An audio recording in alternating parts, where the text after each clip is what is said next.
ಹಳೆಯ ಚಿನ್ನದ ಒಡವೆನ ಅಧಿಕ ಬೆಲೆಗೆ ಮಾರಬೇಕೆ? ಅಂದ್ರೆ ಆಟಿಕಾಗೆ ಕಾಲ್ ಮಾಡಿ 8880300300. Attica gold company. ಮೈಸೂರಿನಲ್ಲಿ ಒಂದೇ ಕುಟುಂಬದ 3 ಆತ್ಮಹತ್ಯೆ ಮಾಡಿಕೊಂಡಿರೋ ಕೇಸಿಗೆ ಸಂಬಂಧಪಟ್ಟಂತೆ ಆರೋಪಿ ಉಲ್ಲಾಸ್ ಬಂಧನಕ್ಕೆ ಸಂಬಂಧಿಕರು ಗ್ರಾಮಸ್ಥರು ಒತ್ತಾಯಿಸಿದ್ದಾರೆ.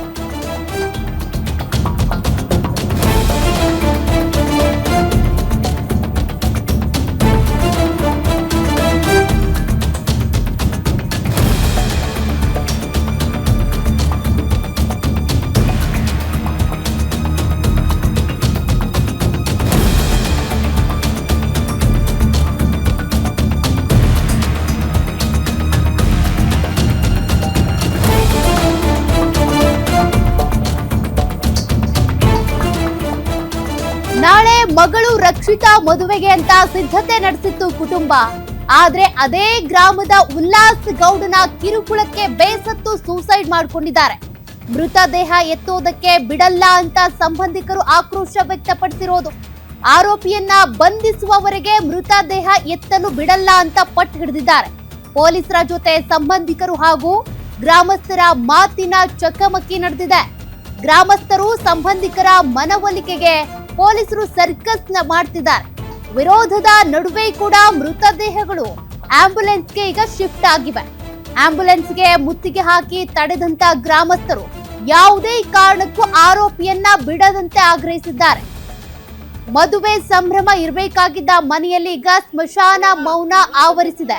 ಕಾರಣ ಉಲ್ಲಾಸ್ ಗೌಡ ಮಾಡಿದಂತ ಮೆಸೇಜ್ ಮತ್ತು ಕಳಿಸಿದಂತ ಫೋಟೋಗಳು. ಇದರಿಂದ ಮನನೊಂದ ಕುಟುಂಬ, ತಾಯಿ, ಮಗಳು, ತಂದೆ 3 ಕೂಡ ಆತ್ಮಹತ್ಯೆಗೆ ಶರಣಾಗಿದ್ದಾರೆ. ಡೆತ್ ನೋಟ್ ಅಲ್ಲಿ ಕ್ಲಿಯರ್ ಕಟ್ ಆಗಿ ಈತನ ಹೆಸರು ಕೂಡ ಉಲ್ಲೇಖ ಆಗಿದೆ. ಹೀಗಾಗಿ ಈತನನ್ನ ಅರೆಸ್ಟ್ ಮಾಡೋವರೆಗೂ ಮೃತದೇಹ ಎತ್ತೋದಕ್ಕೆ ಬಿಡಲ್ಲ ಅಂತ ಸಂಬಂಧಿಕರು ಹಾಗೂ ಪೊಲೀಸರ ನಡುವೆ ಮಾತಿನ ಚಕಮಕಿ ನಡೆದಿದೆ.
ಅಪ್ಪ ಯಾವನ ಉಲ್ಲಾಸ ಅನ್ನವನ ಲವ್ ಮಾಡ್ಕೊಂಡಿದ್ದಂತೆ ನಮ್ಗೆ ಗೊತ್ತಿಲ್ಲ ಸ್ವಾಮಿ. ಅದು ಗೊತ್ತಾಗೋಯ್ತು ನನ್ನ ಹೆಣ್ಣಿಗೆ. ಈ ನನ್ನ ಮಗ ಮೆಸೇಜ್ ಕಳ್ಸಕ್ ಶುರು ಮಾಡ್ಬಿಟ್ಟ. ಮಾನ ಮರ್ಯಾದೆಗೆ ಹೋಯ್ತು ಅಂದ್ಬಿಟ್ಟು ಅವನೇ ಪ್ರೀತಿ ಗಂಡಿಗೆಲ್ಲ ಮದುವೆ ಗಂಡು ಬಿಟ್ಬಿಟ್ಟು ಇವನೇ ಕರ್ಕೊಂಡು ಹೋಗ್ಬೇಕು ಅಂತ ಮಾಡಿದ್ದ. ನಮ್ಮ ಹಳ್ಳಿಯವ್ರನ್ನ ಕೇಳ್ಕೊಂಡಂತೆ ಅವಳು ಅಲ್ಲೋಗಿ ಕಾಲಿಡ್ತಂದಂತೆ, ನಿನ್ನ ಮಗಳನ್ನ ಕರ್ಕೊಂಡೈತಿ ಅಂತ ಅವ್ನಿಗೆ ಅಹಂಕಾರ ಎಷ್ಟು ಮಟ್ಟಿಗಿದ್ದ ನನ್ನ ಮಗನಿಗೆ. ಆಗ ಆ ಸುಳ್ಳೆ ಮಗನೇ ಅಂದ್ಬಿಟ್ಟು ಒದ್ಬಿಟ್ಟು ಬಂದು ಮಗಳ ತಕೊಂಡು ಕಾತಿರ್ಸಕ್ಕೆ ನಾವು ಎಲ್ಲ ಮಚ್ಕಿತ್ತು ಸಮಾಧಾನ ಮಾಡ್ಬೇಕಪ್ಪ. ಇರೋ ಸತ್ಯ ನಾನು ಹೇಳ್ತೀನಿ, ನೀನು ಹೇಳಿಲ್ಲ. ಆಮೇಲೆ ನಾವೆಲ್ಲ ಬೇಡಕ್ಕಪ್ಪ ದುಡ್ಡು ಬೇರೆ ಅಂದ್ಬಿಟ್ಟು ಎಲ್ಲ ಇದು ಮಾಡ್ಕೊಂಡು ಸಮಾಧಾನ ಆದರು. ನನ್ನ ಮೊಮ್ಮಗಳು ಇದ್ದು ಅವಳು ಸಮಾಧಾನ ಮಾಡಿ ಬೇರೆ ಊರಿಂದ ಬಂದಿತ್ತು ಮದುವೆ. ನಾಳೆ ಚಪ್ರ ಎಲ್ಲನೂ ರೆಡಿ ಮಾಡಿ ಕೊನೆಗೆ ಇವನು ಕದಿಸಿ ಮಾದೇವಣ್ಣವ್ರನಲ್ಲಿ ಮಾತಾಡಿದ್ರು. ನೆನ್ನೆ ಮೆಸೇಜ್ನು ಇದು ಮಾಡಿದ್ರು. ಅದಕ್ಕೆ ಇವನು ಏನು ಮಾಡ್ದ, ತಿರ್ಗಾ ಹುಡುಗನಿಗೆ ಕಳ್ಸೋಕೆ ಶುರು ಮಾಡಿದ್ರು. ನಮಗೆ ಶಿಕ್ಷೆ ಆಗಬೇಕು. ಯಾವ ರೀತಿ ಶಿಕ್ಷೆ ಆಗಬೇಕು ಅಂದ್ರೆ, ಈಗ ನಮ್ಮ ಸಮುದಾಯನೇ ಬೇರೆ, ಅವ್ರ ಸಮುದಾಯನೇ ಬೇರೆ. ಇದೇ ನಮ್ಮ ಈ ಘಟನೆ ಅವ್ರ ಊರಲ್ಲಿ ನಡೆದು ಬಿಟ್ಟಿದ್ರು. ಎಷ್ಟೊತ್ತಿಗೆ ಬೆಂಕಿ ಹಚ್ಬಿಟ್ಟು ಏನೇನೋ ಮಾಡಿಬಿಡೋರು. ನಮಗೆ ಮಾನವೀಯತೆ ಇದೆ, ಅದಕ್ಕೋಸ್ಕರ ನಾವು ಇನ್ನೂ ತಾಳ್ಮೇಲೆ ಇದ್ದೀವಿ.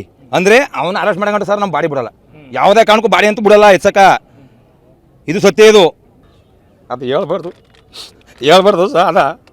ಅದಕ್ಕೆ ಹೇಳ್ಬೇಕು. 3 ಸೀಟ್ 3 ಸೀಟ್ ಸತ್ತಾಗಿರೋದು ನಮ್ಮ ಅಣ್ಣನ ಬದುಕ ನನ್ನ ಮಗಳ ಹೆಂಗೆ ಬಿದ್ದರೆ ನೋಡಕ್ಕೆ ಇವಾಗ ಅದು ಹೇಳೋಕ್ಕಾಗಿಲ್ಲ ಎಂಥ ಕೆಲಸ ಮಾಡ್ಬಿಟ್ಟ ಒಂದೇ ಸಮುದಾಯದ ಮಾಡ್ಬಿಟ್ಟ ಹೆಂಗಾರ ಮಾಡಿ ಬೇರೆ ಸಮುದಾಯ ಹೇಳಿಲ್ಲ ಸರ್ ಏನಾದ್ರು ಮಾಡ್ಬೋದಾಗಿತ್ತು ಸರ್ ರಾಜ್ಯ ಪಂಚಾಯತಿ ಯಾರು ಏನು ಹೇಳ್ಕೊಳ್ಳಿಲ್ಲ ಮಾನಿಷ್ಟ ನಾವು ಕರೆದಕ್ಕೆ ಕೇಳಿದಾಗ ಆ ಹುಡುಗಿ ಧಾರಾಳವಾಗಿ ನಾನು ಅವನ್ನೇ ಮದುವೆ ಆಯ್ತೀನಿ ಅಂತ ಹೇಳೋದು ಆಯ್ತಾ. ಆ ಹುಡುಗಿ ನನಗೂ ಇವನಿಗೂ ಯಾವುದೇ ಥರ ಸಂಬಂಧ ಇಲ್ಲ. 1 ವರ್ಷದ ಹಿಂದೆ ನಮಗೂ ಅವನಿಗೂ ಪರಿಚಯ ಇದ್ದದ್ದು ನಿಜ. ಈಗಂತೂ ಯಾವುದೇ ಥರ ಸಂಬಂಧ ಇಲ್ಲ ಅಂತ ಒಪ್ಕೊಂಡ ಮೇಲೆ ನಾವೆಲ್ಲ ಕೂರಿಸಿ ಕೇಳಿನೇ ಮದುವೆ ಫಿಕ್ಸ್ ಮಾಡಿದ್ದು. ಎಲ್ಲ ಏನು ಹಣ ಕೇಳ ಆ ಥರ ಏನೂ ಇಲ್ಲ. ರಾಜ್ಯ ಪಂಚಾಯತಿ ಎಲ್ಲ ಆಗಿತ್ತು. ನಾವು ಕರೆದಕ್ಕೆ ಕೇಳಿದಾಗ ಆ ಹುಡುಗಿ ಧಾರಾಳವಾಗಿ ನಾನು ಅವನ್ನೇ ಮದುವೆ ಆಯ್ತೀನಿ ಅಂತ ಹೇಳೋದು ಆಯ್ತಾ. ಆ ಹುಡುಗಿ ನನಗೂ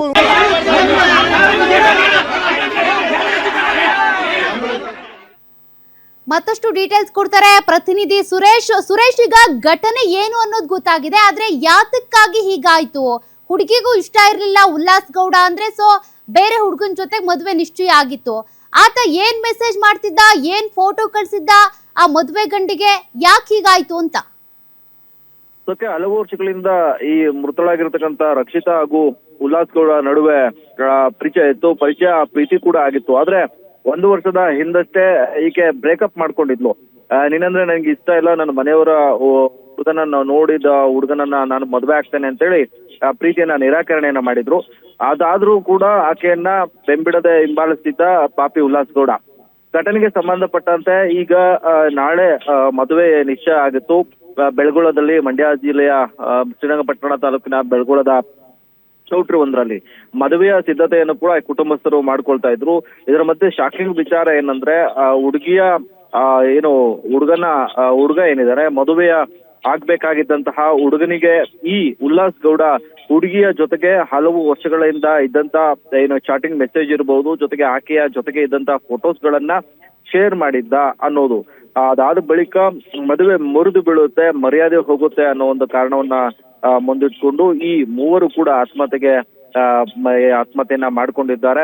ಘಟನೆಗೆ ಸಂಬಂಧಪಟ್ಟಂತೆ ಎರಡೂ ಕುಟುಂಬಗಳ ನಡುವೆಯೂ ಕೂಡ ರಾಜಿ ಪಂಚಾಯಿತಿ ಆಗಿತ್ತು.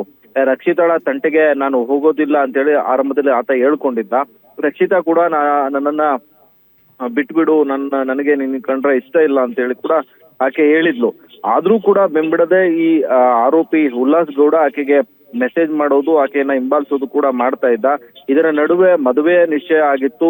ಮದುವೆ ಆಗ್ತಾಳೆ, ಮದುವೆ ಆಗಬಾರ್ದು, ನನ್ನ ಜೊತೆಗೆ ಮದುವೆ ಆಗಿದ್ದವಳು ಬೇರೆಯವ್ರಿಗೂ ಕೂಡ ಮದುವೆ ಆಗಬಾರ್ದು ಅನ್ನೋ ಒಂದು ಕಾರಣ ಇಟ್ಕೊಂಡಂತ ಪಾಪಿ ಈ ರೀತಿಯಾದಂತ ದುಷ್ಕೃತ್ಯವನ್ನ ಎಸಗಿದ್ದಾನೆ. ಘಟನೆಗೆ ಹಿನ್ನೆಲೆಯಲ್ಲಿ ಇಡೀ ಗ್ರಾಮಸ್ಥರೇ ಆಕ್ರೋಶವನ್ನ ಹೊರಹಾಕಿದ್ದಾರೆ. ಆರೋಪಿ ಉಲ್ಲಾಸ್ ಗೌಡನನ್ನ ವಶಕ್ಕೆ ಪಡೆದುಕೊಡಬೇಕು, ತಪ್ಪಿತಸ್ಥರಿಗೆ ಶಿಕ್ಷೆ ಆಗ್ಬೇಕು ಅಂತೇಳಿ ಒತ್ತಾಯನ ಮಾಡಿದ್ರು. ಜೊತೆಗೆ ಆಂಬುಲೆನ್ಸ್ ಅನ್ನ ತಡೆದು ಏನು ಶವವನ್ನ ಸಾಗಿಸೋದಿಗೂ ಕೂಡ ಬಿಟ್ಟಿರ್ಲಿಲ್ಲ.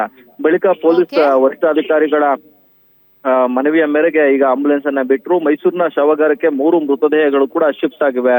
ಸೌಮ್ಯ, ಥ್ಯಾಂಕ್ ಯು ಸುರೇಶ್ ಡೀಟೇಲ್ಸ್ಗೆ.